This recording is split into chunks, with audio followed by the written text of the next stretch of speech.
Hi friends, దీపావళికి మా friend perfume candles ఇచ్చిందని చెప్పాను కదా, అది వెలిగించాను కదా. ఇప్పుడు ఆ కరిగిపోయిన ఆ పెర్ఫ్యూమ్ క్యాండిల్స్తో మళ్ళీ క్యాండిల్స్ అయితే చేస్తున్నాము.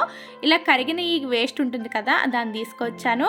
అలాగే స్టవ్ మీద ఒక పెద్ద గిన్నెతో వాటర్ పెట్టుకున్నాను. ఇంకొక చిన్న గిన్నె తీసుకుని దానిలో ఈ కరిగిపోయిన క్యాండిల్స్ పీసెస్ అన్నీ కూడా వేస్తున్నాను.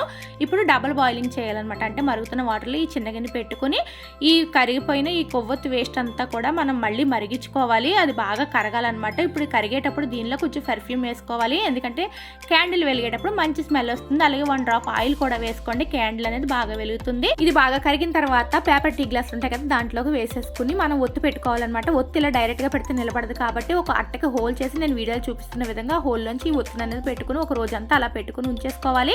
మీరు ఏ కలర్ క్యాండిల్ పీసెస్ ఆ కలరే కరిగించుకుని ఒక్కొక్క టీ గ్లాస్ లో వేసుకుంటే ఏ కలర్ ఆ కలర్ క్యాండిల్స్ మళ్ళీ మనకి నెక్స్ట్ డేకి ఇలా రెడీ అవుతాయి అనమాట. మళ్ళీ మనం క్యాండిల్స్ ఎన్నిసార్లు వెలిగించుకుని ఇదే విధంగా మళ్ళీ కొత్తగా తయారు చేసుకోవచ్చు.